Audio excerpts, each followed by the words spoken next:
सहकार महर्षी तात्यासाहेब कोरे यांच्या स्मृतिदिनानिमित्त वारणा नगरमध्ये विविध उपक्रम घेतले जातात। त्यांच्या 31व्या स्मृतिदिनानिमित्त वारणा नगरमध्ये विविध उपक्रम पार पडले। आज सकाळपासूनच तात्यासाहेबांना श्रद्धांजली वाहण्यासाठी वारणा कार्यक्षेत्रातील हजारो नागरिक वारणा नगरमध्ये दाखल झाले होते। सहकार महर्षी तात्यासाहेब कोरे यांचा आज 31वा स्मृतिदिन। त्यांच्या स्मृतिदिनानिमित्त वारणा नगरमध्ये आज सकाळपासूनच तात्यासाहेब कोरे यांच्या समाधीस्थळाला हजारो नागरिकांनी भेट दिली। आज पहाटेपासून वारणा कार्यक्षेत्रातील गावागावातून सद्भावना ज्योती वारणा नगरला आल्या। वारणा शिक्षण मंडळाच्या प्रांगणामध्ये या सद्भावना ज्योतींचे स्वागत आमदार विनय कोरे, विश्वेश कोरे आणि ज्योतिरादित्य कोरे यांच्या हस्ते करण्यात आलं।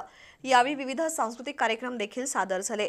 सहकार महर्षी तात्यासाहेब कोरे यांच्या समाधीस्थळावर जाऊन आमदार विनय कोरे, ज्योतिरादित्य कोरे आणि विश्वेश कोरे यांच्या प्रमुख उपस्थितीमध्ये समाधी पूजन करण्यात आलं। यावेळी वारणा सहकार कार्यक्षेत्रातील विविध गावातून आलेल्या शेकडो नागरिकांनी सहकार महर्षी तात्यासाहेब कोरे यांना श्रद्धांजली वाहिली।